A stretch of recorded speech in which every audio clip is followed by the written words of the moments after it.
Hola, soy Sofía, y el viernes por la noche, después de servirle una cena de 3 platos a sus padres, mi esposo Mateo me anunció que se había acabado mi vida como da su costa.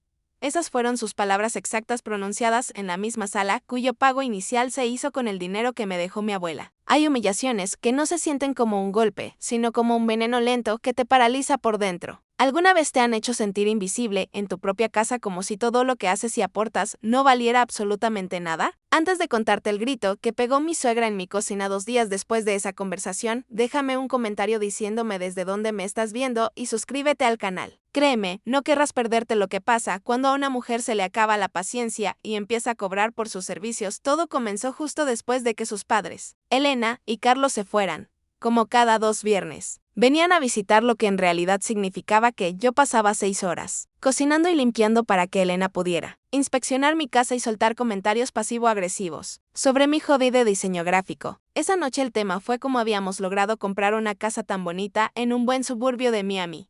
Mateo, inflado de orgullo, omitió por completo que el 80% del enganche provino de mi herencia. Apenas la puerta se cerró, se volteó hacia mí con una sonrisa de superioridad y soltó la bomba. Cariño, a partir del próximo pago tendremos presupuestos separados. Se acabó la vida cómoda a mi costa. Lo dijo esperando que me derrumbara, que le rogara, pero solo sentí un frío glacial recorrer mi espalda. La injusticia de sus palabras me golpeó con la fuerza de una revelación. Yo, que trabajaba hasta las 2 de la mañana en mi tableta para cumplir con las entregas de mis clientes freelance. Yo, que administraba cada centavo de la casa, que hacía las compras, que pagaba las facturas, que decoré y amueblé cada rincón con mi propio dinero y esfuerzos. Yo, que cocinaba religiosamente cada domingo un almuerzo casi de banquete para sus padres, solo para recibir críticas sobre el asalto de la carne. Para él y para ellos todo ese trabajo era invisible, una simple obligación de esposa. Mi contribución financiera, aunque irregular, era un capricho. Mi herencia, un golpe de suerte que él parecía haber olvidado convenientemente. En ese instante me di cuenta de que no me veía como su compañera, sino como una empleada de lujo a la que encima creía estar subsidiando.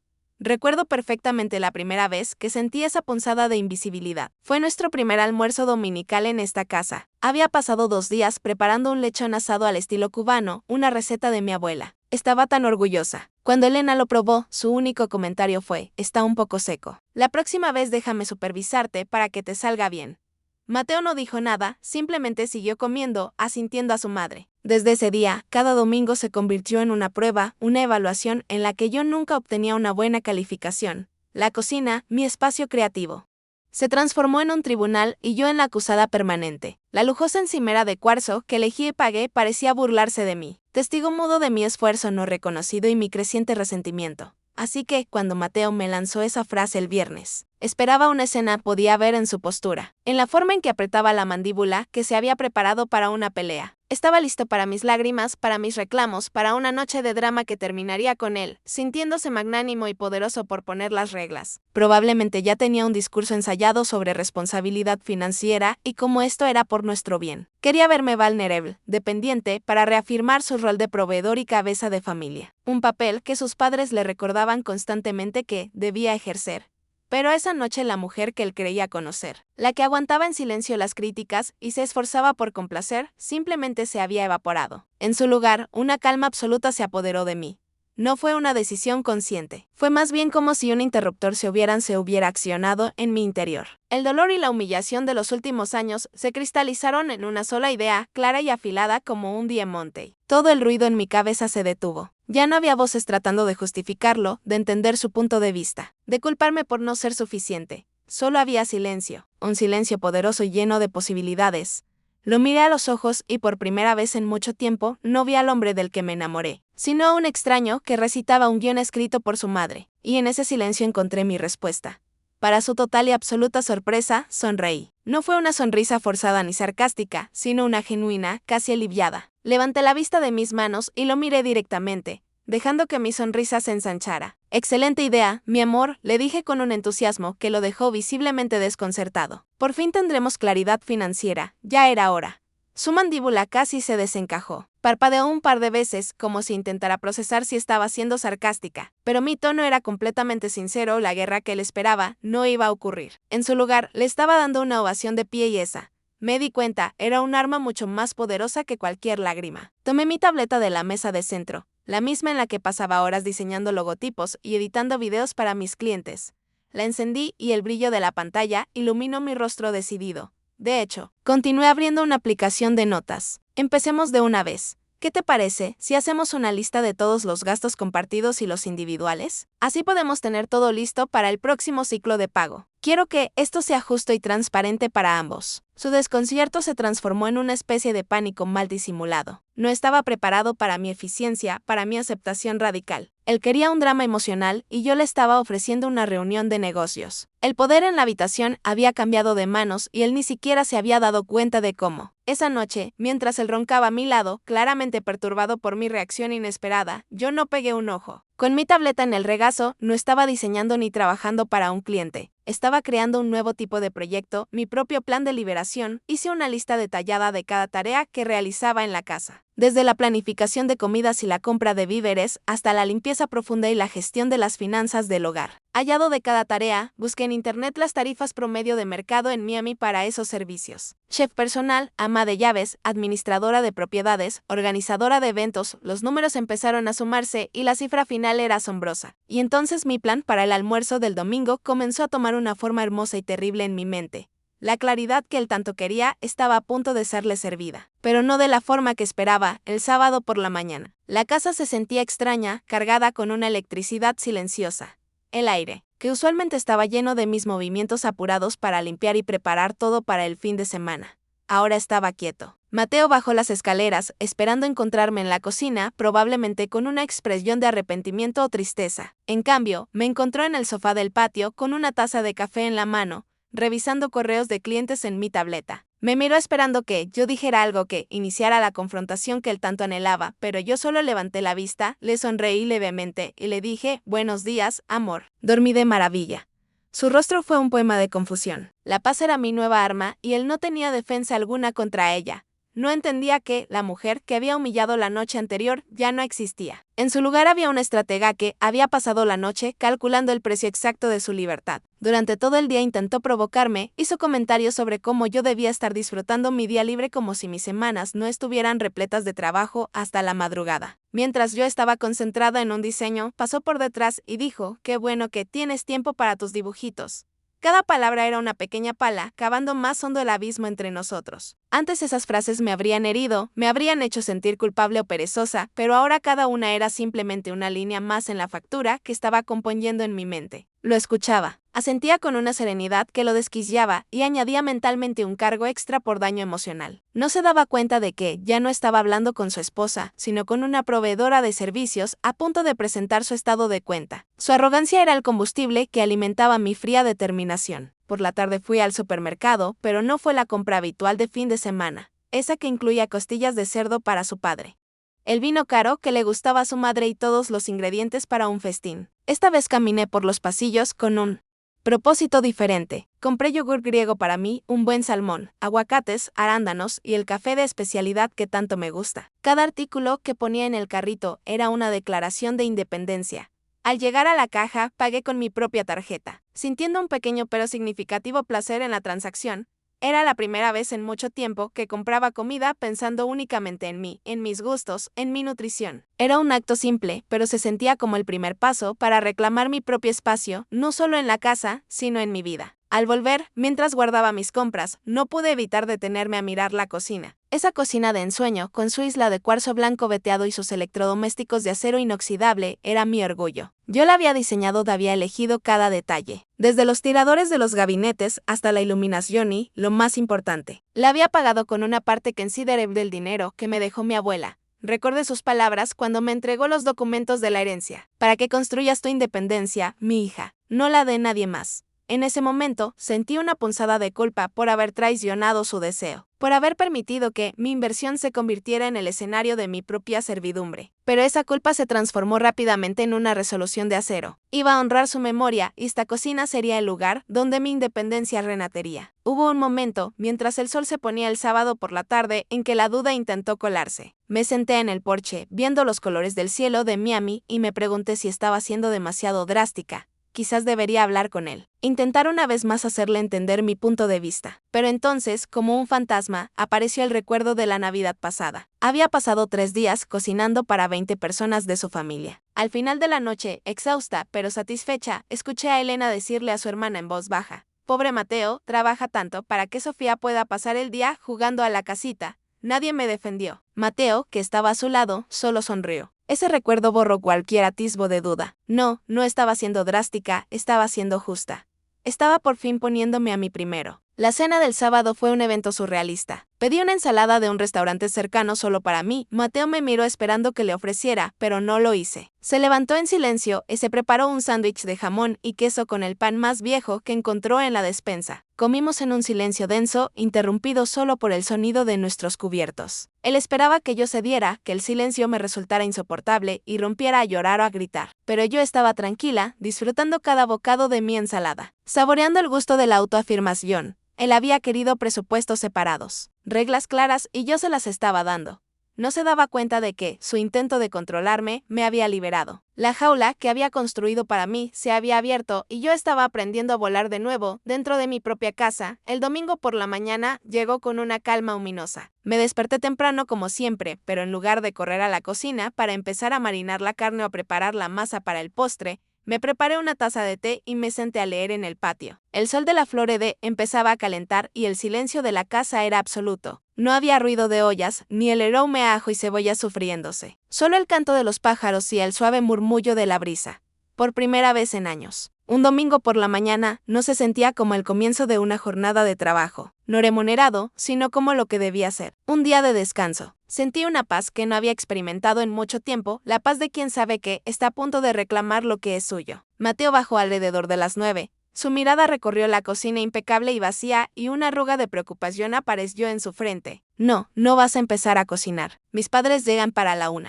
Su voz sonaba casi infantil, como un niño que teme que le hayan cancelado su fiesta de cumpleaños. Lo miré por encima de mi libro y con la mayor naturalidad del mundo le respondí: «No, mi amor, los almuerzos dominicales eran parte de mis servicios de administración del hogar. Como ahora tenemos presupuestos separados, ese servicio tiene un costo. Si quieres contratarme, podemos discutir las tarifas». Su rostro pasó del desconcierto a la incredulidad y luego a una ira contenida. Pude ver los engranajes en su cabeza girando furiosamente, tratando de encontrar una respuesta, una forma de recuperar el control. Pero yo ya no jugaba su juego. Unos minutos después, su teléfono sonó. Era Elena, por supuesto. Lo escuché hablar en voz baja y tensa desde la sala. «Sí, mamá, ¿todo bien?» «Sí, claro, Ala no. Hoy es algo más sencillo, una sorpresa». Escuché la falsedad en su voz, el pánico apenas disimulado, mientras intentaba mantener las apariencias frente a su madre, él, que siempre se jactaba de tener todo bajo control, de ser el proveedor y el jefe de su hogar. Ahora estaba atrapado en una red de su propia creación. Colgó el teléfono y me miró con una furia que nunca antes había visto. «Arregla esto, Sofía». Ahora su tono ya no era de superioridad, sino de desesperación, pero yo simplemente negué con la cabeza. «Lo siento, Mateo, las reglas las pusiste tú». Con una calma que me sorprendió a mí misma, tomé mi tableta, la misma que él despreciaba como mi juguete de dibujitos. Abrí la aplicación de hojas de cálculo donde había detallado mi plan la noche del viernes. Creé un nuevo documento con un diseño limpio y profesional, como si fuera para uno de mis mejores clientes. En el encabezado escribí factura de servicios culinarios y de anfitrionía. Comencé a desglosar los costos. Planificación del menú, compra de ingredientes de alta calidad, preparación y cocción, estimado en 6 horas a tarifa de chef privado, servicio de mesa y limpieza posterior. Cada línea tenía un valor monetario, basado en tarifas reales del mercado de Miami. El total era una cifra hermosa, redonda y absolutamente justa. La herramienta de mi hobby se había convertido en mi instrumento de justicia. Mientras el reloj se acercaba a la 1 de la tarde, me dirigí al refrigerador. Saqué el salmón, los aguacates y las verduras que había comprado para mí. Con una tranquilidad metódica, comencé a preparar mi propio almuerzo. Al mismo tiempo, tomé un rollo de etiquetas y un marcador. Abrí el yogur griego y le puse una etiqueta: propiedad de Sofía. Hice lo mismo con mi café, mis frutas, mi botella de vino. Era un acto pequeño, casi ridículo, pero simbólicamente poderoso. Estaba trazando una línea, no solo en la nevera, sino en nuestra vida. Él quería separación y yo se la estaba dando de la forma más visual y literal posible. Podía escuchar su caminar ansioso en la sala de estar, el sonido de sus pasos marcando el tiempo hasta la inevitable colisión. El timbre de la puerta estaba a punto de sonar y yo estaba lista. El espectáculo estaba por comenzar. El timbre sonó a la 1 en punto. un sonido agudo y penetrante que cortó el silencio tenso de la casa como un cuchillo. Cada vibración pareció recorrer mi espina dorsal, no con miedo, sino con una extraña y electrizante anticipación. Era la señal. El momento por el que había estado preparándome mentalmente durante las últimas 36 horas. Vi a Mateo saltar del sofá como si le hubieran aplicado una descarga eléctrica. Su rostro, pálido y sudoroso, era un mapa de pánico. Corrió hacia la puerta, alisándose la camisa y tratando de componer una sonrisa que no le llegaba a los ojos. Iba a representar la farsa de la familia feliz. El hombre a cargo de su castillo, sin saber que los cimientos estaban a punto de derrumbarse. Y yo, desde la tranquilidad de mi pato, me sentía como la directora de una obra, cuyo acto final estaba por comenzar con él como el involuntario protagonista trágico. Abrió la puerta y la transformación fue instantánea. Su voz se volvió sonora y alegre, un tono falso que yo conocía demasiado bien. Mamá, papá, bienvenidos. Pasen, pasen. Elena y Carlos entraron con la familiaridad de quienes se sienten dueños del lugar. Elena, vestida con un traje de lino blanco impecable que probablemente costaba más que mi última factura de diseño, me buscó con la mirada y al no encontrarme arrugó la nariz. Qué raro, dijo en voz alta, dirigiéndose a nadie en particular. Hoy no huele a nada. Usualmente el olor a cerdo asado nos recibe desde la entrada. Carlos, como siempre, permaneció en silencio, pero sus ojos inquisitivos recorrían el salón notando la extraña quietud, la ausencia de la actividad frenética que siempre precedía su llegada. La primera piedra había sido lanzada y yo ni siquiera había tenido que moverme en Mateo. Sudando visiblemente intentó desviar su atención. Es que hoy quise darles una sorpresa, algo diferente. ¿Por qué no se sientan en la sala? ¿Les sirvo algo de tomar? Un vino, un whisky. Su intento de ser el anfitrión perfecto era patético. Nunca servía las bebidas. Esa siempre había sido mi tarea. Elena lo ignoró por completo, dejando su bolso de diseñador sobre el sofá que yo había elegido y pagado. Su misión era clara y no se desviaría por una copa de vino. Primero voy a la cocina a ver en qué puedo ayudar a Sofía.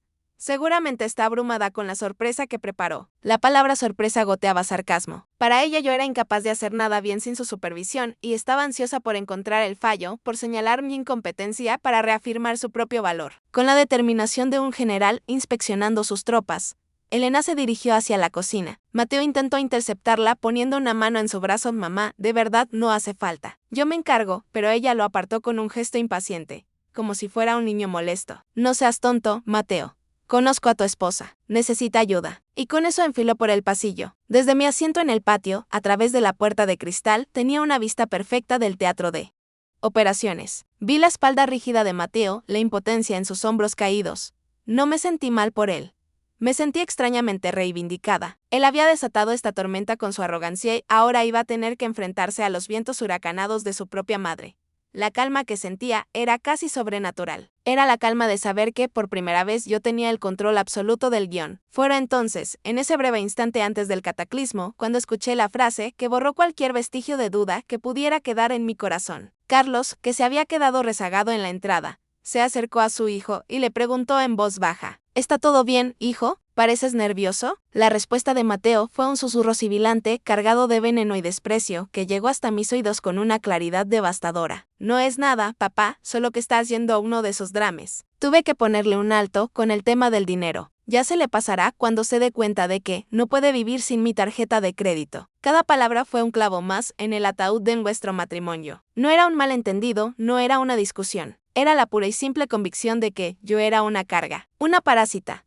Y en ese momento mi plan dejó de ser una lección y se convirtió en una sentencia. Elena entró en la cocina. El silencio que siguió fue más elocuente que cualquier palabra. Podía imaginar perfectamente la escena, sus ojos recorriendo las superficies de cuarzo vacías y relucientes, el fregadero de acero inoxidable seco y sin un solo plato, la estufa fría, los gabinetes cerrados. Un espacio impoluto, perfecto, pero sin vida. Una cocina de revista, no el centro de operaciones de un festín dominical. Esperaba el olor a especias, el calor del horno, el sonido de una olla burbujeando. En su lugar, encontró el silencio estéril de una promesa rota. Pude sentir su confusión inicial, la búsqueda de una explicación lógica. Quizás la comida estaba en el horno del patio. Quizás todo estaba listo y yo solo estaba esperando el momento para servir. Pero la absoluta quietud del lugar debió empezar a carcomer esa lógica. Y entonces llegó el grito. No fue un chillido de sorpresa, sino un alarido de pura e indignada furia.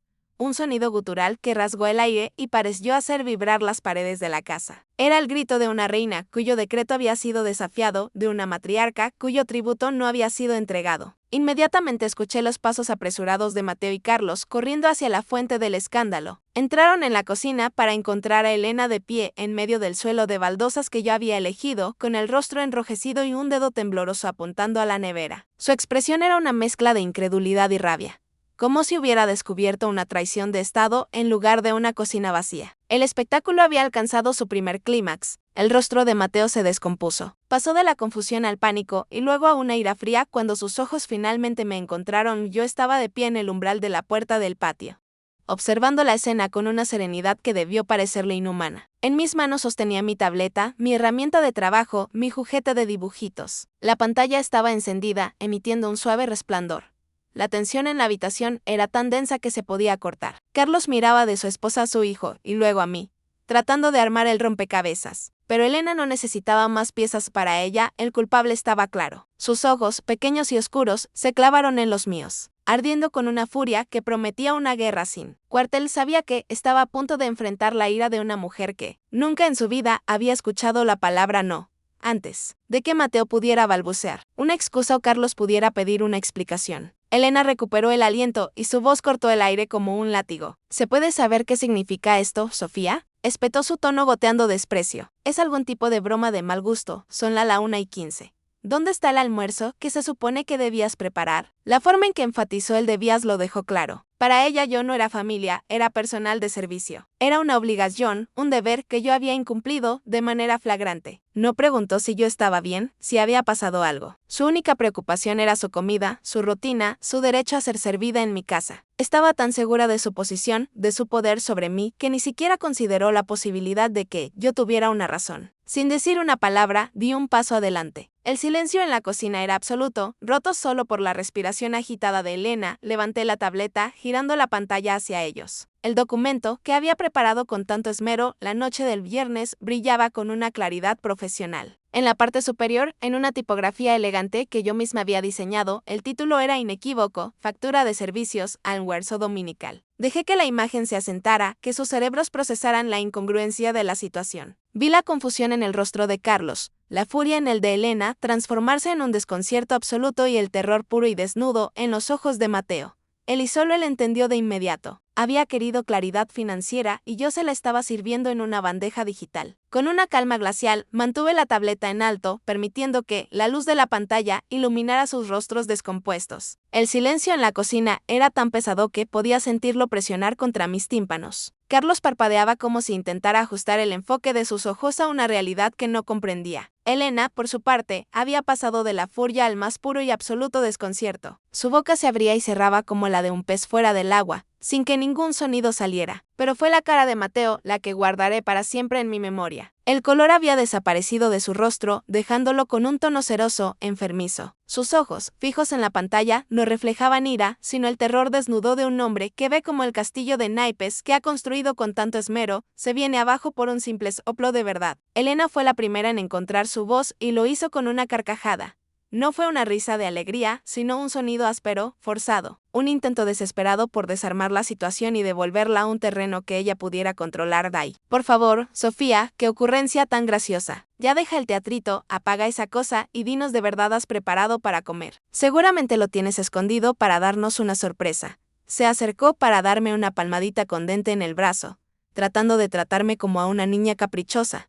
Pero yo no me moví, mantuve mi postura y su mano cayó en el aire, encontrando solo espacio vacío. La sonrisa se congeló en sus labios cuando se dio cuenta de que yo no estaba jugando. No es una broma. Elena, es una propuesta de negocio. Respondí, mi voz sonando extrañamente ajena, como si perteneciera a una ejecutiva en una sala de juntas y no a mí en mi propia cocina. Como Mateo sugirió el viernes, hemos implementado una separación total de presupuestos y, dado que el servicio de catering para eventos familiares no estaba estipulado en nuestro acuerdo original, ahora se factura por separado. La tarifa de 300 website incluye la planificación del menú, la compra de ingredientes de primera calidad, 6 horas de mano de obra culinaria a la tarifa estándar de un chef privado en Miami.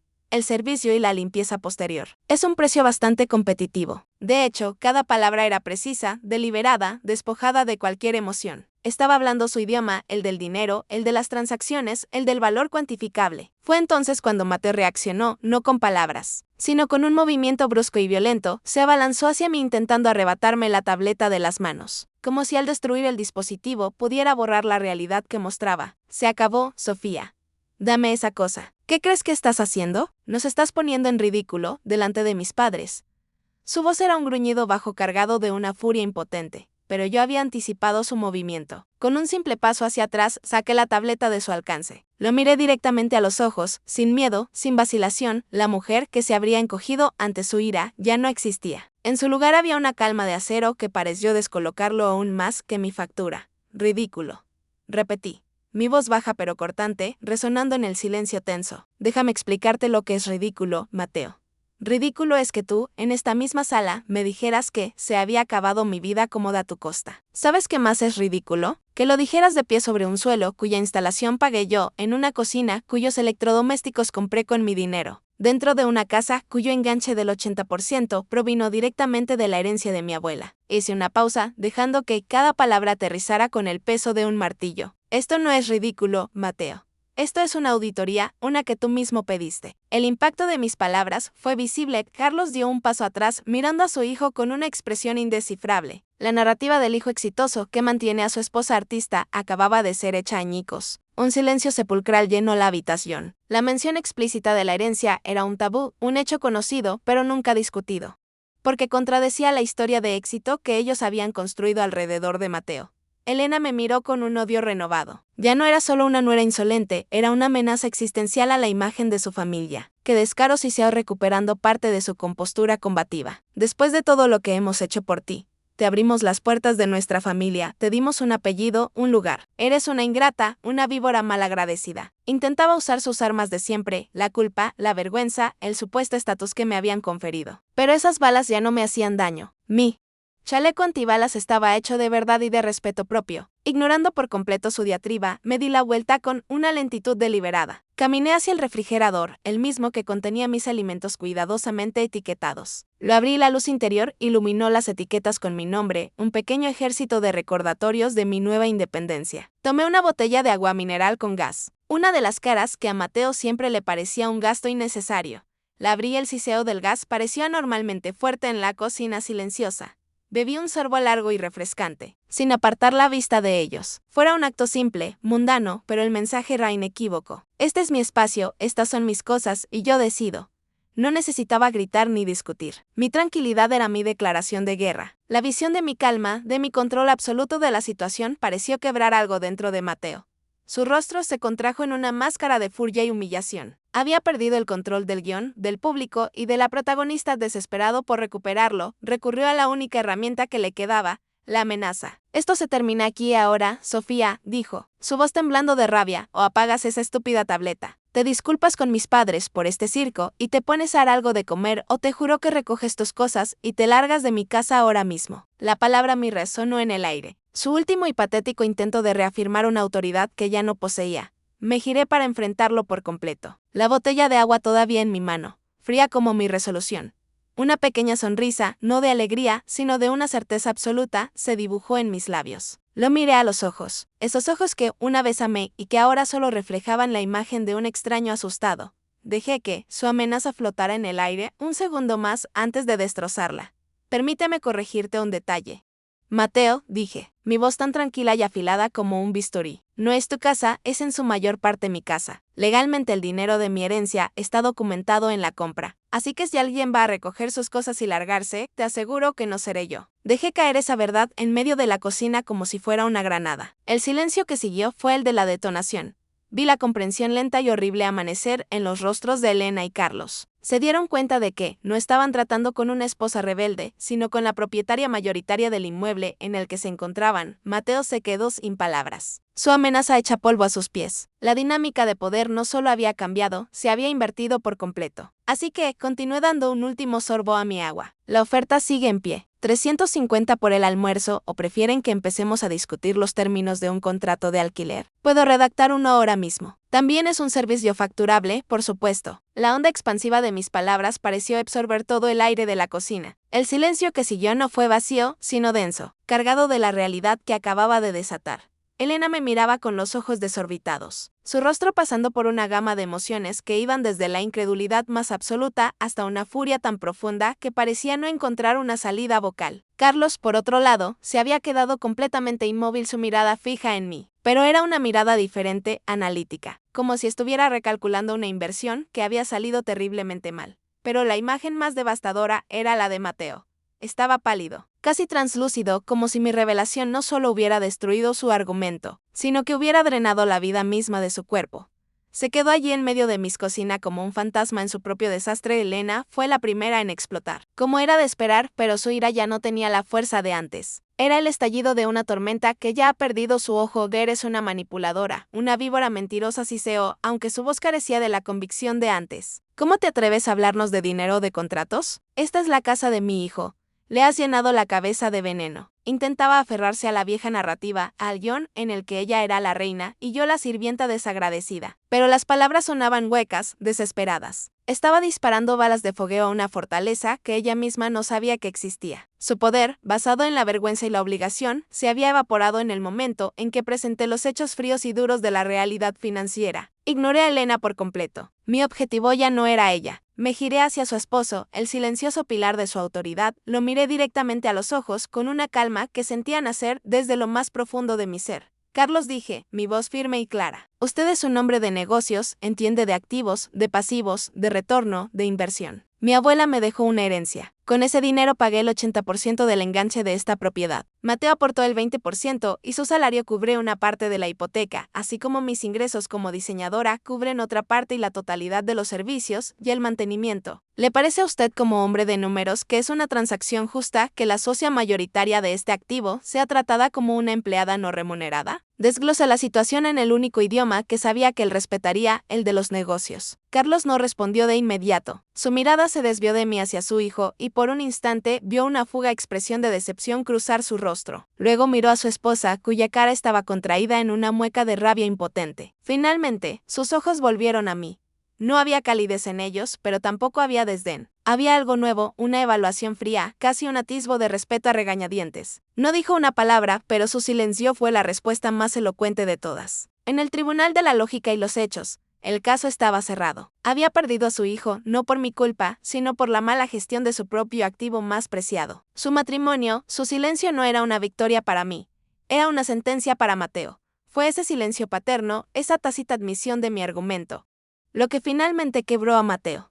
Se desinfló como un globo. Toda la arrogancia y la furia, reemplazadas por una desolación abecta. Se pasó las manos por el pelo, evitando mi mirada, evitando la de todos. Ya basta, Sofía, susurró su voz rota y apenas audible. Ganaste. Eso es lo que querías escuchar. Ganaste. Arruinaste el domingo. Lo arruinaste todo. No era una disculpa.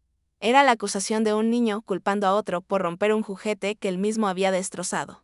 Me culpaba a mí por exponer la verdad, no a sí mismo por haber creado la mentira en la que vivíamos. Para él, mi acto de autoafirmación era un acto de destrucción. Negué lentamente con la cabeza una tristeza genuina apoderándose de mí por un momento. Yo no arruiné nada, Mateo. Yo solo puse un espejo frente a nosotros. Lo que viste en el reflejo ya estaba ahí roto desde hace mucho tiempo. La única diferencia es que hoy decidí dejar de fingir que no veía las grietas. Con una calma casi ceremonial, caminé hacia la isla de la cocina y coloqué mi tableta sobre la encimera de cuarzo. El arma de Cheops de mi pequeña revolución, la herramienta de mi trabajo que él tanto despreciaba. Ahora descansaba inerte, su propósito cumplido. El documento de la factura seguía brillando en la pantalla. Un epitafio digital para nuestro matrimonio, tal como lo conocíamos. Saqué mi teléfono del bolsillo. Y ya que insisten en que todo se trata de negocios, dije mirando a Elena, permítanme hacer un último gesto comercial. Marqué un número de memoria, la voz al otro lado respondió de inmediato. Buenas tardes, el cielo. ¿En qué puedo ayudarle? Mi tono era ligero, profesional. Hola, buenas tardes. Quisiera confirmar una reservación para el almuerzo para 3 personas a nombre de Elena. Sí, así es. ¿Podría ser en la terraza? Sí es posible. Maravilloso, muchas gracias. Colgué y levanté la vista hacia mis suegros, cuyos rostros eran un lienzo de pura confusión. Les he reservado una mesa en uno de los mejores restaurantes de Coral Gables. Es un regalo de mi parte, por favor, acéptenlo como una indemnización por las molestias y por el servicio de catering no prestado el día de hoy. No era un gesto de paz, era un gesto de poder, un despido elegante. La reacción fue un silencio atónito. La audacia del gesto los dejó completamente desarmados. Les estaba ofreciendo lujo el mismo tipo de estatus con el que intentaban humillarme, pero se lo estaba dando desde una posición de poder. Como un jefe que le da una tarjeta de regalo a un empleado descontento. Elena abrió la boca, pero no salió ningún sonido. Carlos me miraba con esa misma expresión indescifrable, una mezcla de sorpresa y extrañamente casi diversión. Mateo, por su parte, pareció encogerse aún más. Había sido humillado, no con gritos ni insultos, sino con una eficiencia corporativa y una generosidad calculada que lo dejaba sin ningún lugar a donde ir, sin ningún argumento que esgrimir. Había sido superado en su propio juego de poder y estatus. No, no vamos a ir a ninguna parte, balbuceó Elena, buscando el apoyo de su esposo Carlos. Por el amor de Dios, dile algo, haz algo. Pero por primera vez, en todos los años que los conocía, Carlos no secundó a su esposa. Sacudió la cabeza lentamente con una finalidad que me sorprendió. Miró a Elena con una expresión cansada y dijo con una voz tranquila pero inamovible: vámonos, Elena. Creo que Sofía ha sido perfectamente clara. Fue un golpe de gracia. El patriarca de la familia, el juez silencioso, había emitido su veredicto y no estaba a favor de su propia sangre. Había elegido la lógica sobre la lealtad ciega. La realidad sobre la farsa familiar, la derrota en el rostro de Elena, fue total. Traicionada por su hijo, que no supo defender el honor familiar, y ahora abandonada por su esposo, que se negaba a pelear una batalla perdida. Parecía haber envejecido 10 años en 10 segundos. Con movimientos rígidos y torpes, recogió su bolso de diseñador del sofá, un símbolo ahora patético de su estatus perdido. No me dirigió ni una sola mirada. Pasó junto a mí como si yo no existiera y se dirigió directamente a la puerta principal. Carlos la siguió, pero se detuvo en el umbral de la cocina. Se giró, me miró fijamente por un largo segundo y luego me dio un leve, casi imperceptible, asentimiento con la cabeza. No fue una disculpa ni una aprobación, fue un reconocimiento de igual a igual. Y luego se fue cerrando la puerta detrás de él con un sonido suave y definitivo. El eco del cierre de la puerta se quedó flotando en el aire, marcando el final de un acto y el comienzo de otro mucho más incierto. Ahora solo quedábamos Mateo y yo en la casa silenciosa. Él no se había movido de su sitio en medio de la cocina. Estaba de pie con los hombros hundidos, mirando el espacio vacío que sus padres acababan de dejar. Finalmente levantó la cabeza y me miró. En sus ojos ya no había ira, solo un vasto y aterrador océano de confusión, de pérdida y de un incipiente entendimiento de la magnitud de lo que acababa de suceder. La guerra con sus padres había terminado en una rendición incondicional. Pero la guerra por nuestro futuro, por lo que quedaba de nosotros, apenas estaba comenzando. Y en el silencio de mi cocina, por primera vez, yo estaba lista para ella. Mateo se quedó en medio de la cocina, una estatua de sal en las ruinas de su propio reino.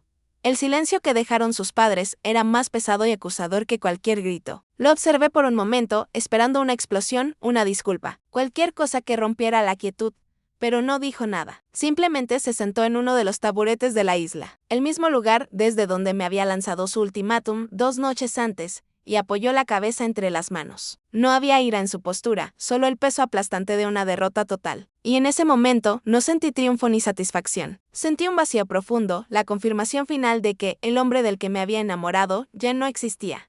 Si es que alguna vez lo había hecho. Era un extraño sentado en mi cocina, lamentando no la pérdida de su esposa, sino la de su audiencia. Esa noche no hubo más palabras. Tomé mi almohada y un edredón y me instalé en la habitación de invitados, la que usaba como mi oficina en casa. El acto de cerrar esa puerta fue más definitivo que cualquier discusión que hubiéramos tenido. Era una barrera física que representaba la barrera emocional que él había construido durante años. A la mañana siguiente, cuando bajé, él ya se había ido a trabajar. Sobre la encimera de cuarzo había una nota escrita con su letra apresurada. Tenemos que hablar. Arrugué el papel, sin leer el resto, y lo tiré a la basura. Ya habíamos hablado demasiado, ahora era el momento de las acciones. Pasé el día contactando a una abogada especializada en bienes raíces y divorcios. Una recomendación de una de mis clientas. La conversación fue clara, directa y extrañamente liberadora. Por primera vez, estaba construyendo un plan para mi futuro, no para el nuestro. Una semana después, le presenté a Mateo los documentos que mi abogada había preparado, no en casa, sino en la neutralidad de una cafetería. Le entregué una carpeta que contenía una copia de la escritura de la casa, los extractos bancarios que mostraban la transferencia de mi fondo de herencia para el pago inicial y una propuesta de disolución de bienes. Todo estaba desglosado en hojas de cálculo claras y concisas, muy parecidas a la factura que le había mostrado a su madre. Su rostro se puso pálido mientras leía. Vio en blanco y negro la realidad innegable de mi contribución. Vio cómo su narrativa de proveedor se desmoronaba ante la fría lógica de los números. Sofía, por favor, susurró levantando la vista del papel. Podemos arreglar esto. Prometo que cambiaré.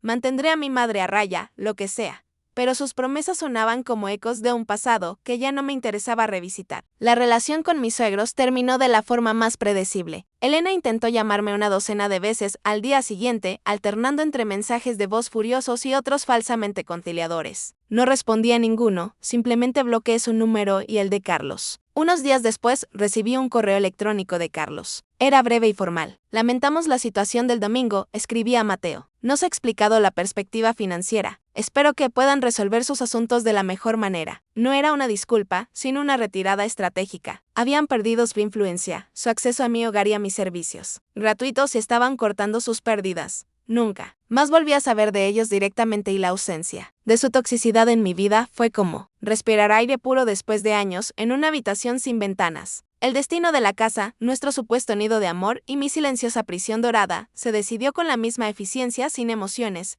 Le di a Mateo 2 opciones, tal como me aconsejó mi abogada. Podía comprar mi participación en la propiedad, lo que significaba conseguir una hipoteca por casi el 80% del valor actual del mercado, o podíamos venderla y dividir las ganancias de acuerdo a nuestras contribuciones iniciales documentadas. Por supuesto, no podía permitirse la primera opción. Su salario, aunque bueno, no era suficiente para sostener la fachada de lujo que tanto le gustaba proyectar sin mi capital inicial. A regañadientes, aceptó vender. Verlo firmar los papeles con el agente inmobiliario fue el verdadero final de nuestro matrimonio. No hubo lágrimas ni gritos.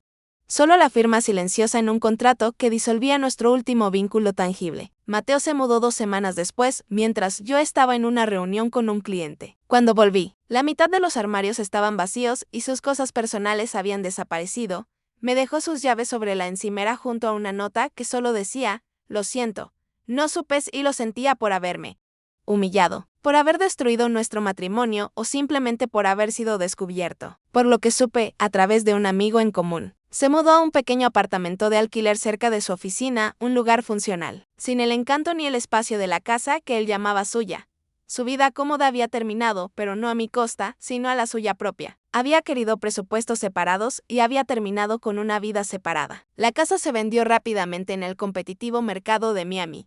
El día del cierre, recibí una transferencia bancaria por una cantidad que me garantizaba no solo la seguridad, sino la libertad. Con una parte de ese dinero, alquilé un hermoso loft en el barrio de Wynwood con paredes de ladrillo visto y enormes ventanales que inundaban de luz mi nuevo estudio de diseño. El resto lo invertí, siguiendo el consejo de mi abuela de construir mi propia independencia. No la de nadie más. Mi negocio floreció. Sin la carga de los almuerzos dominicales y la constante necesidad de buscar una aprobación que nunca llegaría, mi creatividad se disparó. Conseguí clientes más grandes, proyectos más ambiciosos. Mi hobby se convirtió en una empresa próspera. Hoy, cuando me siento en mi propio estudio, con mi tableta en el regazo, a veces pienso en esa cocina de cuarzo blanco, no con resentimiento, sino con una extraña gratitud. Fue el escenario de mi mayor humillación, pero también el de mi liberación. Ya no cocino por obligación, sino por placer. Comparto mi comida con amigos que aprecian mi esfuerzo y me llenan la casa de risas en lugar de críticas. Mateo, Elena y Carlos son ahora figuras lejanas, los personajes de una historia que parece haberle ocurrido a otra persona. No les deseo el mal, simplemente no les deseo nada. Ocupan cero espacio en mi nueva vida. Una vida que diseñé yo misma, con mis propias reglas y mis propios colores. El viernes por la noche ya no es un día que temo, sino uno que celebro. A veces pido comida de mi restaurante favorito, otras abro una botella de buen vino y trabajo hasta tarde en un proyecto que me apasiona simplemente porque quiero. Miro a mi alrededor, a este espacio que es completamente mío, financiado por mi trabajo y mi gerencia, y entiendo el verdadero significado de la riqueza. No está en una casa grande, ni en una cena de 3 platos. Está en el silencio pacífico de una vida vivida en tus propios términos.